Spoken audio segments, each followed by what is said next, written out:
Arquitecto con más de 11 años de experiencia en las áreas de diseño arquitectónico, ejecutivo, diseño MEP, modelado 3D, coordinación e implementación de procesos BIM en proyectos de gran escala.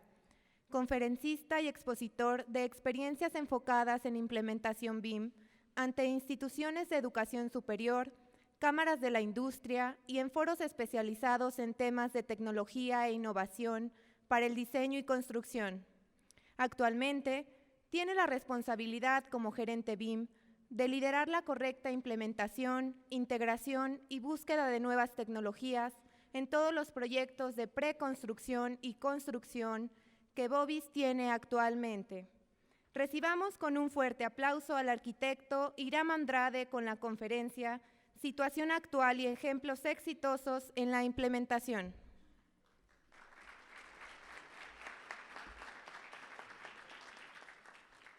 Hola, ¿cómo están? Muchas gracias a Juan Carlos, que no lo veo por aquí, por la invitación. Espero que les guste la conferencia. En resumen, voy a hablar un poco de lo que hace una gerencia de proyectos y construcción, que somos nosotros. Lo que escuché en las dos presentaciones anteriores me hicieron acordarme de ciertas anécdotas de lo que nos costó a nosotros tener un tema de implementación BIM en la empresa. Les voy a platicar lo que nosotros vivimos y sufrimos, que puede ser que esté alejado un poco de la media de las empresas en la que nos encontramos, porque nosotros nos dedicamos al sector privado y en el 2016 pertenecíamos a un negocio internacional que se llamaba Lendlease. En 2016 ese negocio decidió dejar de trabajar en México y nos convertimos en una empresa completamente mexicana. Que al final eso nos pudo ayudar porque la luz en el túnel es de que nosotros tenemos proyectos exitosos de implementación, tenemos una implementación nativa y tradicional en la forma en la que trabajamos en la oficina y bueno, puede ser algo bueno que lo hayamos aprendido de negocios más maduros que llevan utilizando esta metodología.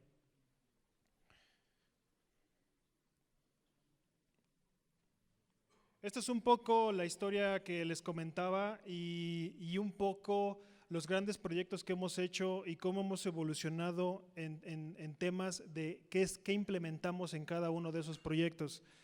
Tenemos que en 1993 tuvimos una pequeña participación de preconstrucción en Torre Mayor, muy pequeña.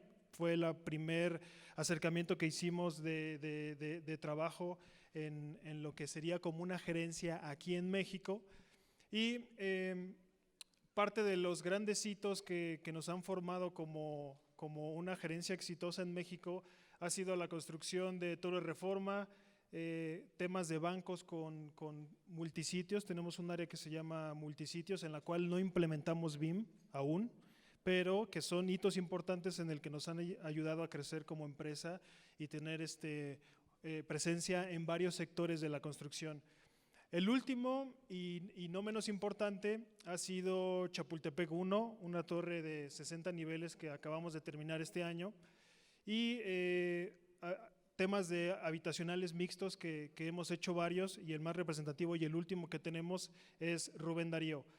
Un poco para irnos rápido, en 2010 empezamos a hacer nuestros primeros intentos de coordinación 3D y 4D, de los cuales tenemos varios ejemplos y tenemos los archivos de coordinación, los planes de ejecución que en aquel tiempo utilizábamos y que afortunadamente o desgraciadamente ya no tiene nada que ver con lo que implementamos ahora.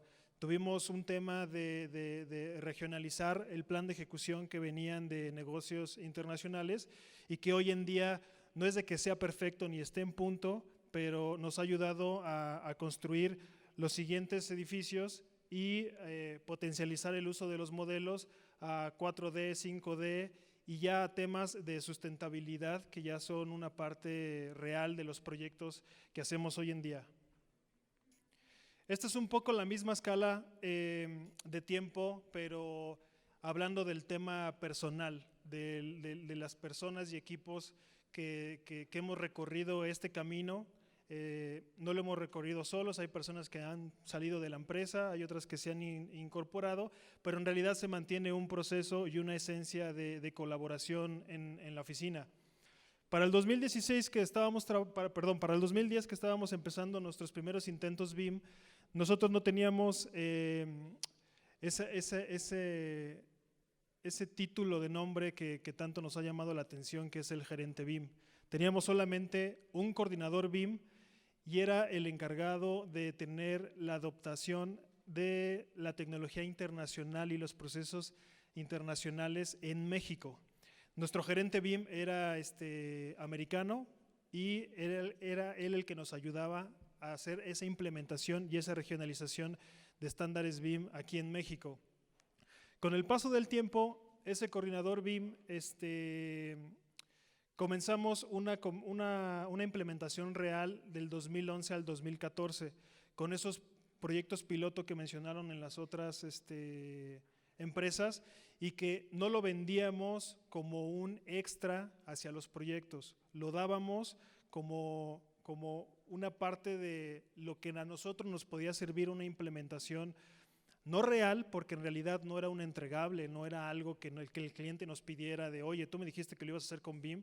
Nosotros lo hacíamos de manera interna y del 2010 al 2014 son 4 años de implementación, digamos, teórica o ficticia, en las cuales hacíamos animaciones, hacíamos detección de interferencias, alimentábamos lo que eran nuestras propuestas para proyectos más importantes y más grandes que al final ayudaban al cliente a entender todo lo que ya mencionamos del potencial de uso de herramientas tridimensionales. Para el 2014 y el 2016 nosotros ya teníamos figura de gerente BIM y 2 coordinadores BIM. Tenemos un traslado de 2 años en los cuales nosotros ya teníamos una implementación real de 3D, 4D y 5D. Para el 2016 y el 2017 tenemos esa separación del negocio internacional y paradójicamente, por alguna razón que es parte de los datos que tenemos que aprender y de ver lecciones aprendidas, de escribirlas y de por qué no sucedían las cosas cuando en teoría y en el papel pensábamos que al pertenecer a un negocio internacional las cosas deberían de evolucionar de una mejor forma. Contrario a eso, cuando nos separamos del negocio internacional, nuestro gerente de aquel tiempo tenía muchas ideas que quería evolucionar y quería cambiar el plan de ejecución y quería ofrecer a los directores de la empresa, quería ofrecer a los clientes. En aquel tiempo empezamos a hacer nuestros propios foros BIM, organizados con mucha gente de los ponentes que estamos acá, y se empezó a hacer un poquito más grande ese pequeño grupo que todavía existe en LinkedIn, que somos BIM MX, en el que nos apoyábamos y nos decíamos cómo hacer las cosas y que por ahí seguimos vivos y que de repente nos encontramos y que se siguen sumando nuevas personas. Esa persona hizo que se potencializaran cosas que antes no podíamos hacer por alguna razón que no sabemos, porque eran los mismos métodos, era la misma metodología, el mismo lenguaje, los mismos clientes, los mismos proyectos, pero por alguna razón evolucionamos a tener una implementación real de 6D. Y para el 2020 pongo no como si hubiéramos llegado a la meta, lo digo como un tema anecdótico y de broma. Esto lo debería de poner más bien como que sobrevivimos. Hemos sobrevivido hasta el 2020 porque los retos y los proyectos se hacen más complejos, los diseños se hacen mucho más difíciles. La curva del tiempo que lleva hacer una torre de 60 niveles en un proceso tradicional a un proceso con metodología BIM, por mucho que estandaricemos y que los despachos y que las gerencias y que los ejecutores estén preparados para realizar ese tipo de proyectos, el tiempo no es el mismo, esa es una realidad. El tiempo de preconstrucción que se lleva un proyecto de mediana a gran magnitud, no se puede equiparar con un proyecto de tema tradicional. Esto bajo los conceptos y los estándares de que lo queremos hacer bien. Si nosotros comparamos un proceso tradicional que entregamos un set de planos de proyecto ejecutivo en 2 meses o hasta 6 meses, En flujos de trabajo BIM nos puede llevar hasta 2 o 3 años de preconstrucción. Y eso al final es una curva de aprendizaje de inversión que no cualquier cliente o proyecto está dispuesto a pagarlo. Pero al final, esas métricas y esas cosas que nunca le tomamos cierta importancia, no lo tengo aquí en la diapositiva porque no pensé que fuera algo importante, pero se los platico. Estamos trabajando en métricas BIM dentro de la empresa y más o menos condiciones generales, que es un pedacito pequeño de nuestro presupuesto de obra, que quiere decir la grúa, la bomba de concreto, las oficinas temporales de obra, protecciones perimetrales contra caídas, protecciones de huecos, muchas cosas. Nos gastamos el 1.5 del presupuesto total de todo el proyecto. Con metodología BIM, nosotros invertimos el 5% del total de ese proyecto. O sea, estamos invirtiendo menos de lo que realmente ves tú en la obra. Ahora, esa inversión y el retorno de inversión es algo en lo que todavía no estamos preparados para ver y decir, oye, yo estoy gastándome el 5% del presupuesto total del proyecto, pero en detección de interferencias, en encontrar omisiones de diseño, problemas de constructibilidad, en el que tú le ayudas a costos a hacer el estimado de costo por la extracción de cantidades más sencillo. Esa es una métrica muy difícil que por lo menos en la empresa no hemos llegado a tenerlo, pero estamos trabajando en ello y esperemos mostrarles esas métricas que son muy, muy importantes. Y bueno, al final, también como un tema anecdótico, de ser un coordinador BIM, ahora somos un gerente, 3 coordinadores, una coordinadora de diseño y un asistente BIM, que ha crecido el equipo, seguimos haciendo los mismos proyectos, por alguna forma decirlo, pero esto es lo que complica. El potencial del uso de los modelos está creciendo y necesitas más manos para poderlo realizar de una forma correcta. Ahora, ya que sobrevivimos al 2020, ¿qué sigue para nosotros? Necesitamos hacer una implementación real 7D porque tenemos la teoría, tenemos ahí mucho software que puede ayudarnos a hacer una implementación de 7D, pero no hemos tenido al cliente que nos lo pida. No ha habido un solo cliente de todos estos años de experiencia BIM que nos diga, oye, ¿sabes qué? Yo quiero una administración de instalaciones en mi proyecto. Tenemos, en el 2020, creamos una empresa que se llama DBPorts, que va a ser la encargada de gerenciamiento de proyectos de puertos y de infraestructura con metodología BIM. Ahorita no hay nada, no tenemos absolutamente nada, pero parte de lo que nos queda a nosotros como área BIM es capacitarnos para ver qué vamos a hacer en este nuevo reto, ¿no? de proyectos industriales y de puertos. Y lo que comentaban en otras presentaciones, pues al final vienen muchas cosas, ¿no? Esto es algo no que viene, pero que ha tomado renombre, las nuevas dimensiones como las conocemos. No quiero poner mi comentario personal de si estoy de acuerdo o no, si valen la pena hacerlos. Al final es algo, como decía Fernanda, es de si tiene algo que tiene análisis y cierto sustento, pues creo que puede sumarse a todo lo que ya conocemos y que a muchos nos ha costado mucho entenderlo y subirnos a esa metodología BIM, ¿no? ¿Qué vamos a hacer el día que nos agreguen más cosas a toda esa pirámide de metodología, ¿no? Ahora, también quise mover la presentación hacia temas anecdóticos, darle un poquito de risa a lo que ya pasamos y la siguiente diapositiva es ¿qué haríamos nosotros, ustedes, tú, si pudiéramos predecir el futuro utilizando metodologías BIM? Y yo les tengo un par de opciones al final de la diapositiva, pero se los presento y piensen en eso.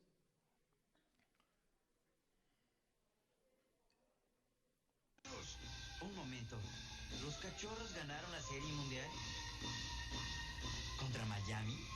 ¡Qué sorpresa! ¿No? ¿Quién lo diría? 100-1 la posibilidad. Ojalá pudiera volver al principio de la temporada a apostar.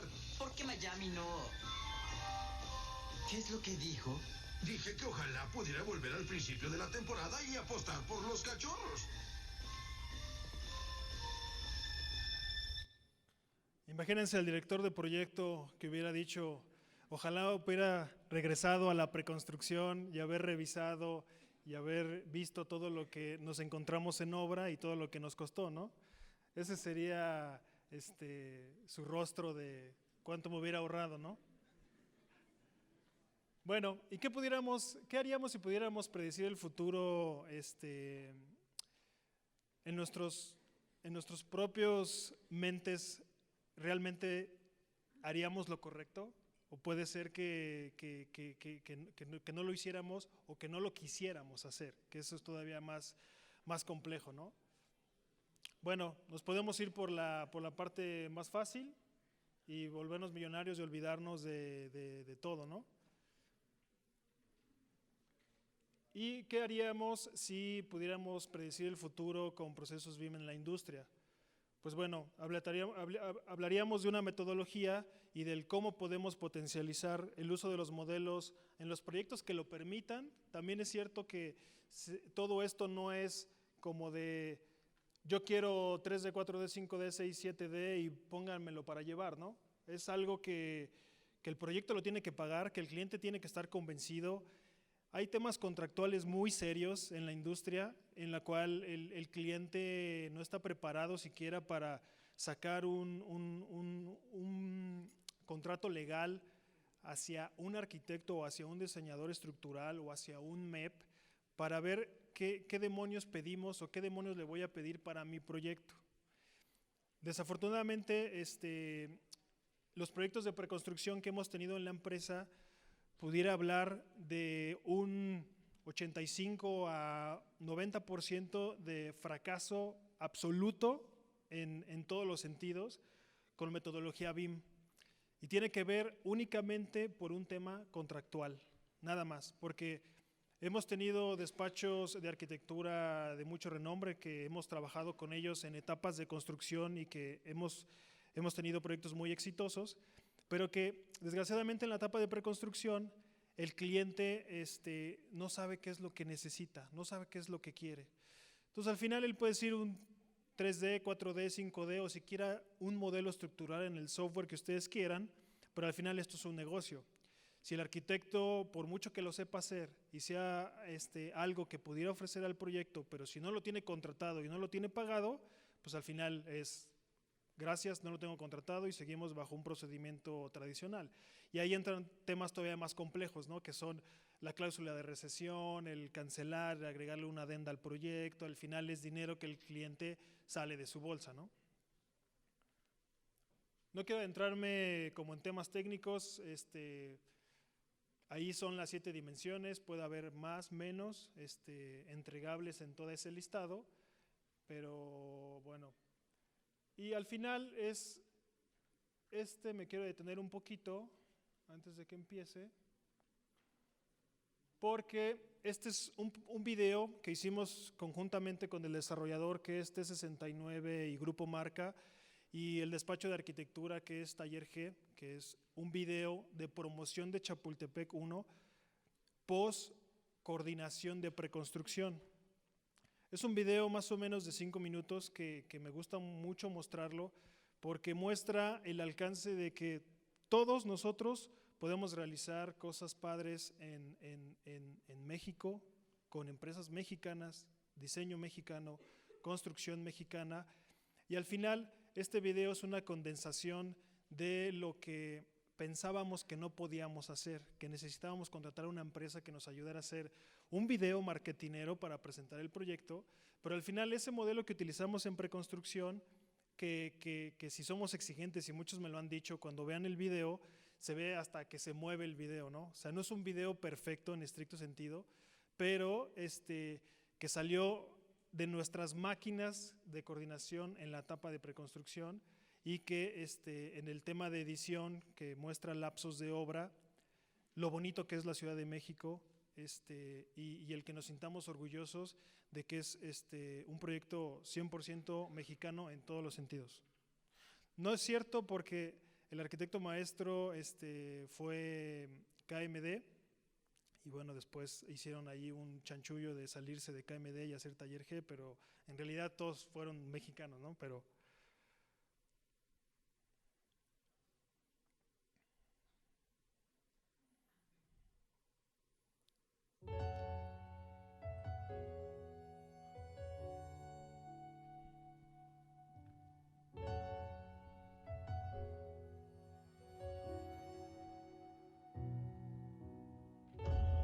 Welcome to the new.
Bueno, este video me gusta mucho mostrarlo por lo que les comenté anteriormente.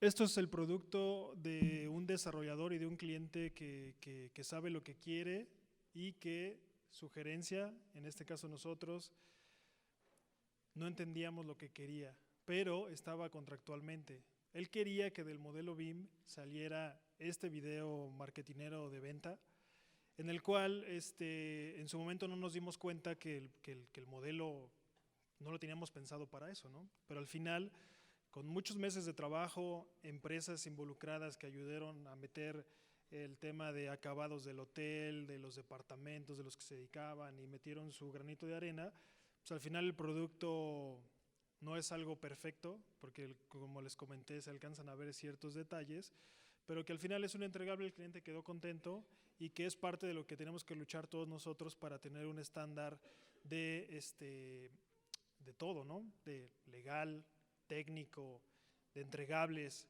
quién hace qué y quién no hace qué, ¿no? Bueno, hablando del tema de probando los diferentes futuros y qué podemos hacer con metodologías BIM, pues este es un tema logístico que lo hacemos en la gerencia, no porque nos guste hacerlo ni porque se vea bonito, sino que como gerencia de construcción nosotros llevamos el riesgo absoluto de la obra. Si no entregamos en tiempo y si nos gastamos más de lo que le dijimos al cliente en preconstrucción, de lo que le cuesta hacer su proyecto, el dinero sale de nuestros bolsillos. Nosotros como contratista general hacemos los concursos de ejecución en diferentes paquetes y la experiencia que les vengo a platicar yo, que es solamente una, es obligar a la gente, por feo que se escuche eso, a hacer metodologías BIM. Es un tema legal, es un tema que firmaste y no hay vuelta atrás, ¿no? Lógicamente no es, lo tienes que hacer y no te ayudo, ¿no? Ha habido muchos temas de curvas de aprendizaje en el que nos sentamos con empresas de aire acondicionado que no tienen absolutamente ni idea qué software usar, nos sentamos y es parte del trabajo y es parte del riesgo que llevamos nosotros como gerencia. Ahora, siempre me gusta hablar del tema de predecir el futuro, porque uno de mis directores, mi jefe directo, siempre hablaba de métete a tu sala BIM y ve qué dice tu bolita mágica, ¿no? De predecir el futuro. Entonces lo agarré como un tema de broma. En las conferencias anteriores hablaron un poco de lo que podemos predecir en el futuro, pero ese futuro no siempre lo hacemos en la obra, ¿no? Sería una mentira decirles que lo que se hizo en preconstrucción o durante la obra quedó a la perfección. En aquel tiempo nosotros habíamos pensado en poner 2 Power Shields, que son uno de estructura metálica y otro de civil, y tener el edificio muy bonito, forrado con malla flexible, con protecciones perimetrales interiores, para evitar caída de materiales y tener a la gente protegida, ¿no? Trabajando segura, porque estamos en la esquina de Reforma, justo antes de empezar Chapultepec, y pues no queríamos salir en los periódicos diciendo que hicimos tonterías en la obra, ¿no? Y en la realidad, por un tema de costo y por un tema técnico, el Power Shield de estructura metálica no pudo ser, técnicamente era muy complicado, ni siquiera hablo de precio. No hubo una empresa que nos convenciera a nosotros para saber que eso era viable, que podía autotreparse cuando termináramos un nivel y que pudiera hacer muchas cosas. Al final no se quedó, y ese Power Shield contra caídas que vimos muy bonito en el modelo, pues quedó como, pues tengo que pensar en el adjetivo de esto, pero no quedó como lo habíamos pensado, ¿no? Y las protecciones perimetrales, que esas sí están por protocolos normales en la empresa, pero esa malla naranja que cubría por si a alguien se le ocurría aventar algo, fue muy difícil técnicamente llevarlo a cabo en la obra de manda la cuadrilla, súbelo un nivel, mándalo otra vez, súbelo un nivel. Al final la malla terminó hecha pedazos y no quedó como lo pensábamos. Pero bueno, seguro de todas esas pruebas que hicimos de logística, en alguna le atinamos y nos ayudó a la obra, ¿no? Que es parte del siguiente estudio que tenemos que hacer en la empresa para saber cuánto invertimos, cuánto nos sirvió y ver estas métricas que no son tan fáciles, ¿no? Otra vez, otro ejemplo de estar probando cosas y que en la realidad sí quedó como lo pensábamos, y son casos de éxito que mostramos, ¿no? Ahora, dentro de cada proceso de estos años que les he platicado yo, hay pequeñas cosas que a veces son intangibles y que parecen absurdas, pero que de llevar la logística como un tema, no sé si decirlo, como de caricatura, a llevarlo, esto no es fotorrealismo, pero es un poquito más real de lo que vemos en la otra imagen. Hay softwares gratuitos, hay softwares de paga, hay muchos más complejos que esto que nos hacen ver el fotorrealismo real, pero que el salto que ven en la logística anterior a es absolutamente nada. No hay, es más, creo que la conexión nativa entre Revit y este software es directa. Y en el otro, que es alimentar Navisworks con exportaciones, que ya tienen su plugin de exportación directa, pero que a veces es un poquito más tardado, yo creo que aquí ganamos en tiempo y al final es lo mismo, pero se ve más bonito y no implica absolutamente nada más de trabajo de lo que hacemos normalmente. Y al final sirve un tema así para ver el tema logístico de cómo vamos a construir la obra, y al final es un tema de marketing, ¿no? Que yo creo que de un tiempo para acá, no sé si estamos a tiempo de quitar ese adjetivo de Hollywood Beam, pero todavía hay mucho Hollywood Beam, pero creo que ese Hollywood Beam ha evolucionado a algo que nos ayuda tangiblemente a concursos, proyectos, obras, y que nos dan información real de lo que queremos hacer, ¿no?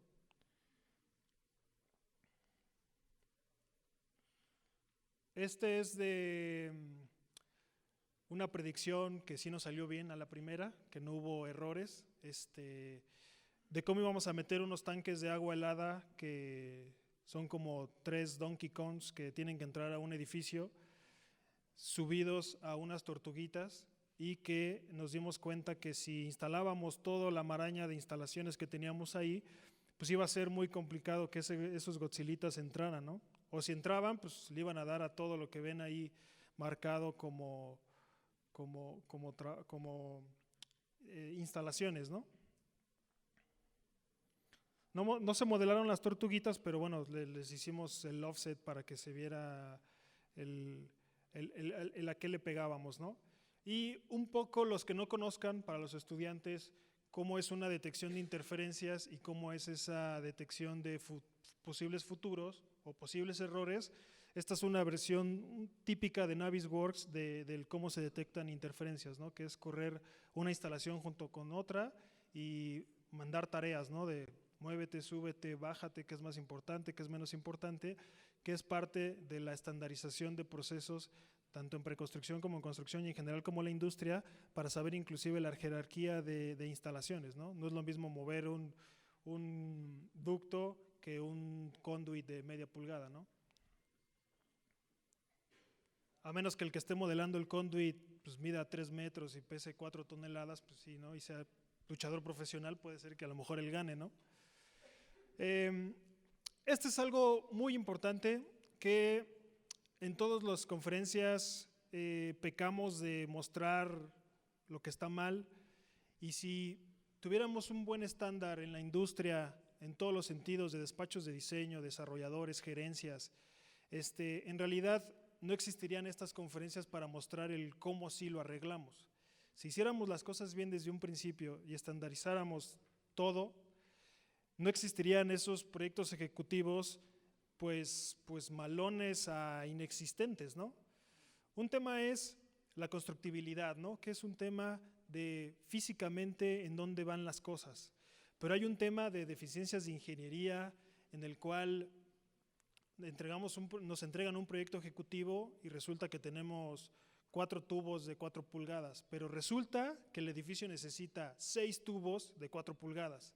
Entonces eso es un problema muy grave que no tiene que ver con BIM, que no tiene nada que ver con modelos, es un tema de raíz más profundo que tiene que ver con procedimientos tradicionales que llevamos arrastrando muchos años, y que si hiciéramos las cosas bien y este tipo de conferencias nos ayudaran, pues a lo mejor nosotros mostraríamos un proyecto ejecutivo de esta forma, digo, a lo mejor no con soportería o ciertas cosas o ciertas conexiones, pero yo creo que esa es la conversación de hoy en día, ¿no? El no mostrar el cómo lo arreglamos, sino el cómo hacerlo bien a la primera, ¿no? Ese es el reto general para todos los diseñadores. Y que nosotros como constructores, que somos una porción muy pequeña de la realidad que tenemos en México, lo vuelvo a repetir, por muy mal que se escuche, nosotros obligamos a nuestros subcontratistas a hacer esto. Si tú obligas a un diseñador en una etapa de preconstrucción a hacer esto, lo tiene que hacer. Al final es un tema de conversación de cuándo tiene que entrar y cuál sería lo mejor para el proyecto, ¿no? Niveles de detalle, que es un poco la misma conversación anterior.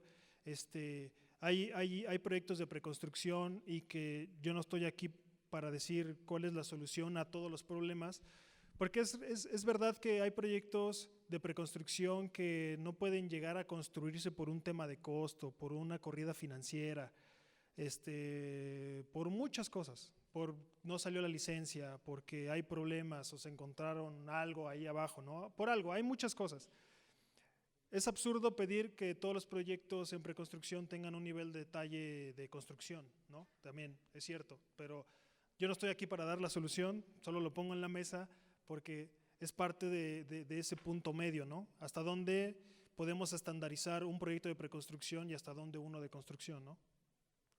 Este es un ejemplo de construcción, de Chapultepec 1, que lo hizo Corey con Tecla, que lo trabajan muy bien, que es un procedimiento normal para ellos, no les implica mayor trabajo y mayor esfuerzo.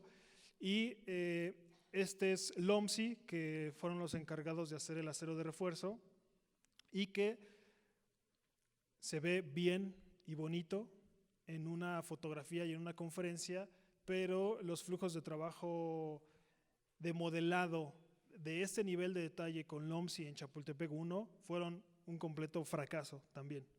En realidad, si uno se va al tema técnico fino, faltan conectores, traslapes, las interferencias con las conexiones, con las vigas y bla, bla. Pero es parte de lo que a veces sale bien y a veces no sale tan bien, pero que sirve para poner en imágenes en conferencias y que digan, qué padre. Probando diferentes futuros, son en diferentes etapas del proyecto, en las cuales estábamos probando diferentes softwares. En este caso es Vico Office, no sé qué sea, y este es Navisworks, que van desde lo macro, lo medio y el detalle, ¿no? De cómo vamos a construir pieza por pieza, cómo van a llegar las columnas, cómo vamos a cerrar los cuadrantes, en qué momento vamos a colar las losas. En aquel, al final del video me parece que viene ese Power Shield utópico que no pudimos hacer en la etapa de acero, pero pues, al final nadie muere por hacer esto en una etapa de preconstrucción. O sea, no pasa nada con hacerlo. Si nos lleva un mes hacerlo, pues al final son manos, softwares y máquinas que lo pueden hacer, y que estoy seguro que todas estas opciones, más allá de que estén en un video para esta presentación, seguro encontramos errores, estrategias de construcción, qué va a alimentar una grúa, cómo vamos a poner una grúa autotrepante, que no se ve en esto, pero el producto final pues fue parte de ese análisis y de muchas cosas, ¿no? Se me olvidó comentarles algo que también han presentado en las otras presentaciones. El año pasado fue un año muy malo para toda la industria en general. En la empresa tuvimos que ver la forma de mantener a la gente trabajando y nos movimos a un tema que voy a olvidar y que no pienso volver a meterme, que se llama consultorías BIM, que suena muy bonito y que es algo muy complejo de hacer. Lo intentamos hacer el año pasado para tratar de llevar las cosas bien en la empresa, y al final se trata de un negocio y que todos estemos contentos y que tenemos la capacidad y que hemos hecho proyectos importantes y que no nos funcionó. Esa es una realidad. El año pasado no nos funcionó hacer este tema de consultorías y que creo que para el 2021 nos vamos a olvidar y que no lo vamos a volver a hacer, porque los clientes no están preparados, se nos ocurrió empezar a hacer cosas con gobierno y es muy complejo trabajar con el gobierno, proyectos de preconstrucción, cosas con universidades, inclusive también por allá había una propuesta, resulta muy complicado la demanda de tiempo y el estar trabajando en los proyectos de la oficina es muy difícil, casi imposible, podría decir yo, y que al final todos terminamos enojados entre nosotros, el área BIM y todo, y que también es un tema de pues, estar bien en la oficina y trabajar en un ambiente agradable, ¿no? que lo hacemos. Este es un 4D de simulación en el cual, si les explico, a lo mejor dicen, ok, pues está bien el entregable. De todos los videos y de todo el potencial que hay para hacer un 4D y sincronizar un programa de obra para hacerlo visualmente más amigable, el cliente nos dijo que no querían eso, que él no estaba preparado para ver un video con información. Y el producto final que nos pidió fue esto, un screenshot con forma fantasmita y verde y rojo lo que se está instalando. Entonces, a mi parecer, este es un retroceso de lo que sería la metodología BIM. O sea, me haces programar un Navisworks con un programa de obra para que yo te diga, para que yo te visualice lo que tú me dices que se va a construir, y al final te das cuenta que los diagramas de Gantt que nos entregaron pues no estaban preparados para construcción. Entonces, al final, lo que ellos hicieron fue, no quiero ver eso, quiero un verde rojo con fechas arriba, y eso fue lo que entregamos. Digo, no voy a decir nombres porque no sé si alguien aquí conozcan a esa empresa, pero fue una experiencia decepcionante y un retroceso muy general para nosotros, y en vez de ayudarles a ellos a subir como su nivel de implementación, nos convertimos en el entregable contractual y salte de ahí y adiós, gracias. Bueno, este es un tema que una compañera mía era la experta en el área BIM de hacer análisis de sustentabilidad. No voy a tocar el tema muy profundamente, voy a agarrar un par de diapositivas que me gustaron mucho que ella ponía, y que es hacer un poco conciencia de lo que podemos hacer y el potencial que podemos hacer con los modelos BIM, ¿no? El Overshot Day es el día del año en el cual el consumo de recursos naturales por parte de los seres humanos excede la capacidad terrestre de regenerar tales recursos ese mismo año. Todos sabemos que tenemos un problema grave de cambio climático y de recursos. Entonces, este año, el 29 de julio, casi a la mitad de año, la Tierra ya no tiene la capacidad de regenerar lo que consumimos. Entonces, si seguimos de esa forma, y estoy consciente que no solamente el trabajo BIM va a ayudar a esto, pero al final les toca a ustedes, estudiantes, poner las cartas en la mesa y hacer algo más de lo que hemos hecho, ¿no? O lo que nosotros estamos haciendo, que claramente no es suficiente, y bueno, lo pongo en la mesa. El 6D de sustentabilidad, contrario a lo que la presentación anterior comentaron de no dar precios, yo más bien voy a dar precios, pero no voy a dar nombre del proyecto para no meterme en problemas. Esto es algo de los entregables que trabajamos en un proyecto en Reforma, que es en etapa de preconstrucción. No se ha construido y me parece que la licencia está muy lejana a suceder, pero nosotros recibimos un proyecto el 10 de diciembre que nos pidieron cotizar, que costaba 442 millones de pesos. Solo el proyecto completo. Ahora, para el 21 de junio, con esos análisis, le bajamos un 15%, que tiene que ver con… El proyecto original venía con precolados y parasoles verticales. Con el análisis energético nos dimos cuenta que no era suficiente eso, y cambiamos a la fachada original que venía en el cristal con parasoles horizontales, y eso tuvo un ahorro del 15% en el presupuesto total del proyecto. Y para el 6 de septiembre el cliente decía que no le alcanzaba, que teníamos que hacer cosas mágicas. Se trabajaron en temas de acabados con Revit, muchas iteraciones de muchas cosas que al final no le generaban sentido al proyecto. Y la fachada, que en algunos de los casos, dependiendo del edificio, puede ser el segundo o el tercer paquete más costoso de cualquier proyecto en general. Y al final quedó en una propuesta nueva de fachada, que fue el cambio de cristales con los parasoles horizontales. Y bueno, pues al final 50 millones de pesos pues suenan a poco a lo que una empresa podría invertir en software, computadora, implementación, pagos, bla, bla, bla, ¿no? Esto es parte de lo que nos toca a nosotros, ver esas métricas para tener la certeza de qué tanto ayudamos o qué tanto no estamos ayudando, ¿no? Esto es algo muy tangible. Este es otro proyecto de consultorías que voy a terminar también por cancelar absolutamente de la empresa, del área, no de la empresa, en el cual nos pidieron hacer un 7D. Ese 7D, el nivel más básico que conocemos y que entendemos y que no hemos tenido la oportunidad de implementar, es un Navisworks con hiperlinks, en el cual agregamos PDFs de información. Hay cosas mucho más robustas, softwares que es impresionante lo que se puede hacer con el 7D, estándar SCOBY, hay mucho de dónde tocar. Y al final el cliente nos pidió un Navisworks con millones de cositas, que las cuales tú tocas y te sale la información que tú requieres. En el día 1, cuando le entregamos al gerente de mantenimiento esto, él no tenía ni la capacidad de navegar en Navisworks. Entonces dijimos, oye, pero pues tú nos pediste Navisworks. Pues sí, pero mi gerente de mantenimiento no tiene la capacidad de navegar en Navisworks. Y te quedas como, bueno, ¿y luego? No, es que necesito otra propuesta y bla, bla. Oye, pero pues ya acabamos, ya está el producto final ahí.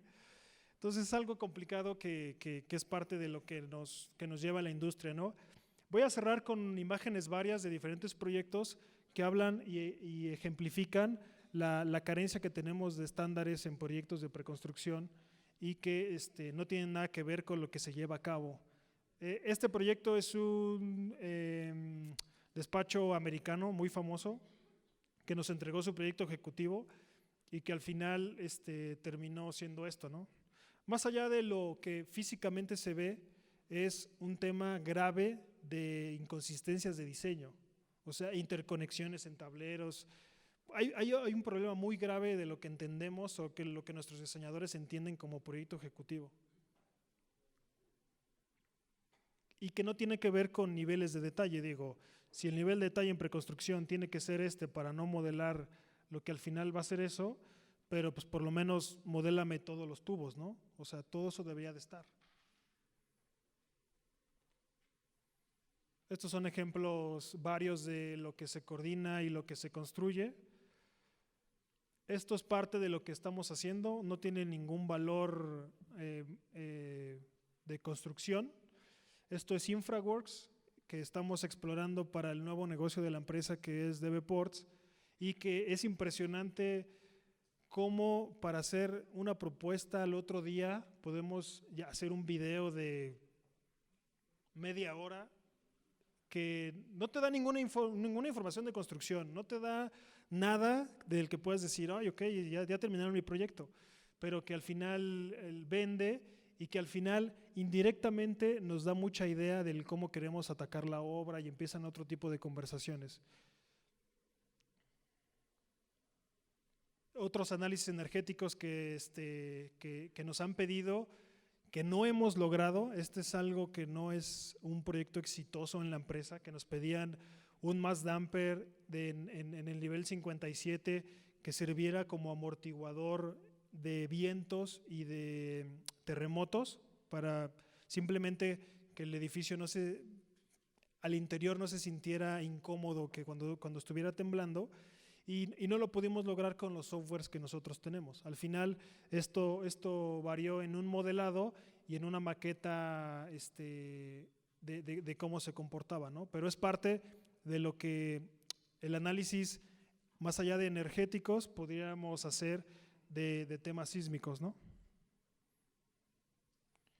Todo esto se lleva en un entorno en las obras. Esto es una sala BIM en donde se coordina todo el tiempo, más o menos en Chapultepec 1 estuvimos coordinando como año y medio en preconstrucción y año y medio durante obra, y este es el tema típico, ¿no? Aquí nos dijeron que sí estuviéramos preparados para la foto, y acá no, y acá sí ya estaban yo te dije, no te dije, esto no se ve, bla, bla, bla. Es algo interesante. Algo que también ha sido un fracaso en la empresa ha sido la portabilidad de los iPads, y no porque no sea viable, sino que nuestros supervisores de obra siguen sin estar preparados para tener un elemento que puede llegar a ser molesto en el día a día de estar cargando. Y es otro tema, ¿no? Que está ahí, que funciona, que puede servir para muchas obras, porque al final el factor humano no está preparado para hacer este tipo de cosas. Y bueno, me salté esta, me la volví a saltar, no sé qué pasa, pero bueno, en la sala BIM arreglamos computadoras, jugamos FIFA, cuando no están los gerentes, para tratar de pasarla un poco bien, y al final quedo con esto, ¿no? ¿Qué haríamos si pudiéramos predecir el futuro? ¿Estaríamos mejorando la industria o nos iríamos por la fácil, ¿no? Para hacerlo más sencillo. Bueno, soy Iram, cualquier cosa a mi correo, son libres de ir a cualquiera de nuestras obras, a nuestra oficina, alguna llamada, alguna duda, siempre estamos abiertos para ayudarles, y bueno, muchas gracias.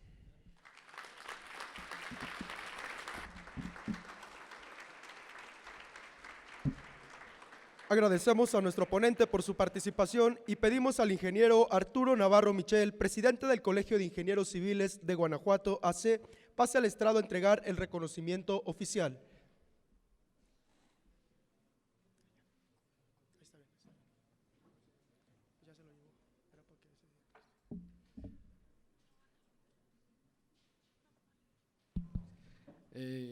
Bueno, quisiéramos entregar este reconocimiento por parte del foro.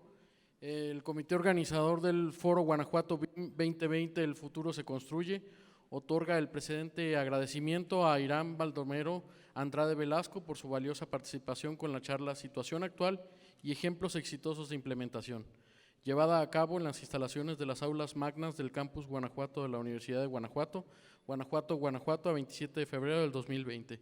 Firman los organizadores. Muchísimas gracias.